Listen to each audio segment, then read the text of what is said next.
Towel, 3 নম্বরে small towel, ঠিক আছে, ছোট টাওয়েল যেটা স্মল টাওয়েল। এরপরে লাগবে হচ্ছে tweezer, brush, paste, toothpaste, kidney tray, gallipot, সস স্টিক, এটা না অন্য একটা, ঠিক আছে, এটা নাই আমাদের কাছে, চিরুনি,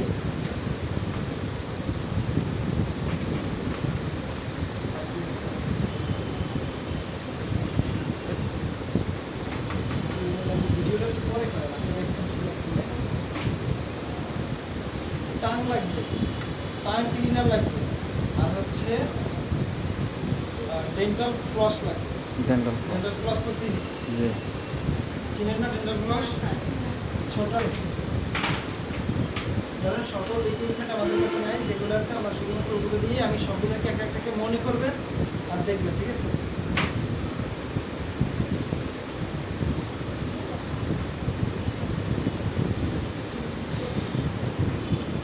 আসসালামু আলাইকুম স্যার, আমি ইসরাফিল, আমি একজন কেয়ার গিভার। আমি আপনার দৈনন্দিন সময় নিয়ে যেতে আমি আসছি আপনার ওরাল হাইজিন করাতে।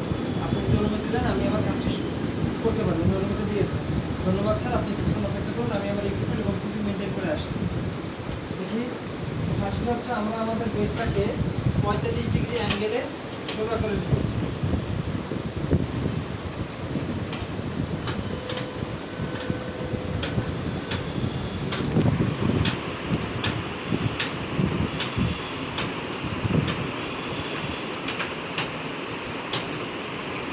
এগুলো নিউরো লাগে 45 ডিগ্রি অ্যাঙ্গেলে। 45 ডিগ্রি কি হয়েছে না আর একটু লাগবে না? আর একটু উঁচু করবে, আর লাগবে না, আপনি নিচে দেন। হ্যাঁ আর একটু হয়েছে। হয়েছে। ইকুইপমেন্ট তো বুঝতেই পারছেন কীভাবে ইকুইপমেন্ট করবো। ফার্স্ট হচ্ছে আমি এই যে এটা নিয়ে এসেছি, এক্সেসরিটা নিয়ে এসেছি। এবার হচ্ছে ক্যানভাসটাকে করে ক্লিন করে নেব।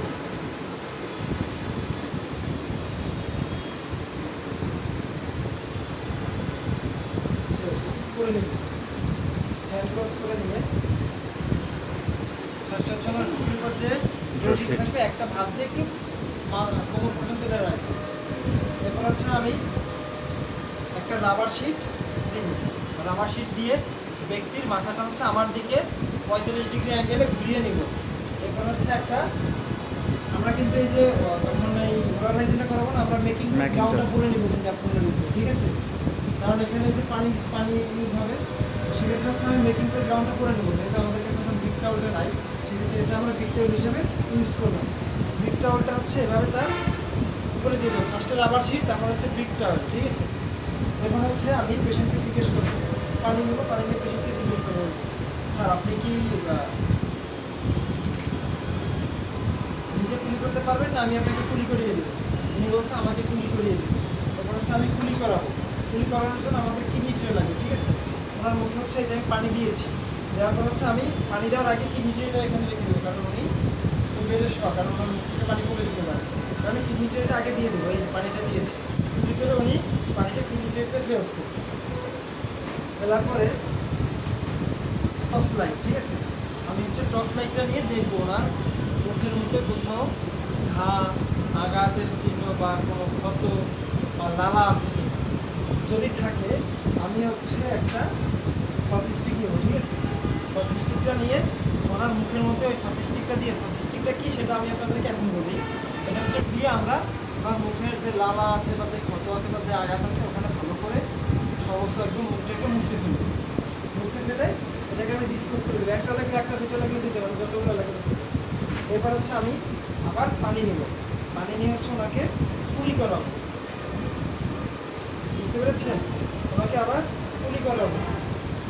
এবার হচ্ছে দেখবো যে আমার মুখের মধ্যে কোনো ক্যান্সার বা মিথ্যা দাঁত আছে নাকি, ফলস দাঁত থাকে না মানুষের মধ্যে, যেমন ধরেন ওনার এখানে দুটো ফলস দাঁত পেয়েছি, তো আছে কিনা সেটা আমি দেখবো। দেখতে পাচ্ছি যে ওনার মধ্যে ফলস দাঁত আছে। এবার হচ্ছে আমি টুইজারের সাহায্যে দাঁত দুটো তুলে বেলিফটের মধ্যে পানিতে ভিজিয়ে রাখবো, পেরেছেন? বেলিফটে পানিতে ভিজিয়ে রাখবো। ব্রাশে পর্যাপ্ত পরিমাণ পেস্ট লাগিয়ে নিব, লাগিয়ে হচ্ছে 45 ডিগ্রি অ্যাঙ্গেলে তাকে ব্রাশ করিয়ে দেব। ঠিক আছে, 45 ডিগ্রি অ্যাঙ্গেলে ব্রাশ করিয়ে দেব। ব্রাশ করিয়ে আবার মুখে পানি দিয়ে তাকে কুলি করিয়ে নিব। ঠিক আছে, কুলি করিয়ে নিব। এরপর হচ্ছে একটা টাঙের সাহায্যে, ধরেন এটা একটা টাং আর এটা হচ্ছে টাং ক্লিনার। ঠিক আছে, টাং ক্লিনারটা হচ্ছে এরকম থাকে কিন্তু একটু আরেকটু চওড়া থাকে, মানে এরকম আর কি, অনেকটা খোলামেলা থাকে। ঠিক আছে, আর টাংটা হচ্ছে এরকম থাকে, এরকম আছে না, টাংটাকে হচ্ছে এভাবে দিয়ে এভাবে মুখটা হাঁ করা থাকে। ঠিক আছে, সেটা হচ্ছে একটা স্টিলের এরকম থাকে না, চ্যাপটা থাকে। যেমন ধরেন এটা দিয়ে চ্যাপটা মানে এরকম একটু ব্যাকা হয় না, সেক্ষেত্রে এটা দিয়ে হচ্ছে ডেন্টালে থাকে। হ্যাঁ ডেন্টালে। ঠিক আছে, এটা ডেন্টালে এটাকে বলে টাং মানে কিন্তু জিপটা। হ্যাঁ, এই যে, আর এটা হচ্ছে টাং ক্লিনার। টাং ক্লিনারটা হচ্ছে এরকম ত্রিভুজ আকৃতির থাকে, জিব্বাটার মাঝখানে দিয়ে এভাবে টান দিলে জিব্বা পরিষ্কার হয়ে যায়। এবার হচ্ছে আমি এই যে টাং দিয়ে তাকে হা করিয়ে নেব। এরপর হচ্ছে টাং ক্লিনারটা দিয়ে তার জিব্বাটা ক্লিন করে নেব বা টাং ক্লিন করে নেব। ঠিক আছে, ক্লিন করা শেষ। এবার হচ্ছে তাকে আমি আবার কুলি করাবো, বুঝলেন, আবার কুলি করাবো। কুলি করানোর পরে আমাদের কাছে যে তার সরি, এবার হচ্ছে আমাদের ডেন্টাল ফলস যেটা ছিল, ডেন্টাল ফলস দিয়ে মানুষের দাঁতের মধ্যে ব্রাশ করার পরেও দেখবেন যে দাঁতের মধ্যে কোনো কিছু একটু আটকে থাকে, আটকে থাকে না, আটকে থাকে। তখন হচ্ছে আমরাই এগুলা ক্লিন করে দিব। ওই দেখেন এটা একটা ফলস। ঠিক আছে, এই যে দাঁতের ফাঁকে ফাঁকে এটা দাঁতগুলো ক্লিন করে দিব। ঠিক আছে, ক্লিন করানোর পরে আবার তাকে কুলি করাবো। ঠিক আছে, আবার তাকে কুলি করাবো, কুলি করিয়েছি। এখন হচ্ছে তার যে ফলস দাঁতটা ছিল বা ড্যান্সার ছিল, আমরা এটাকে অলওয়েজ ড্যান্সার বলার চেষ্টা করবো, কখনো ফলস দাঁত বলবো না। ঠিক আছে, স্যার কি ডেঞ্জার? ড্যান্সার, ডেন্সার। ড্যান্সার আচ্ছা। না, ডেন্সার। আচ্ছা ঠিক আছে। ঠিক আছে, ড্যান্সারটা ভালোভাবে ক্লিন করে আবার টুইজারের সাহায্যে এটাকে তার মুখে সেই একই স্থানে লাগিয়ে দিব।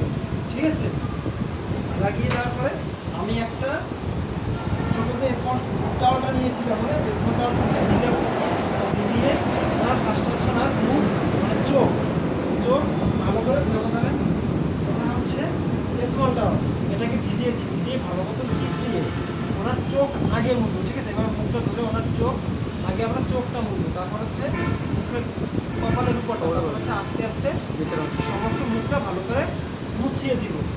মুছিয়ে দিয়ে যদি মুখে কোনো ময়শ্চারাইজার দেওয়া লাগে, ঠিক আছে, ময়শ্চারাইজার লাগিয়ে দেবো, কারণ ওনার তো অসুস্থ মানুষ এক জায়গায় শুয়ে থাকবে, তো এক্ষেত্রে মুখ অনেকটা ড্রাই হয়ে যায়, এই কারণে ময়শ্চারাইজার দিয়ে দেবো। এরপর হচ্ছে ঠোঁটের জন্য কোনো ভেসলিন বা লিপ বাম দিয়ে দেবো।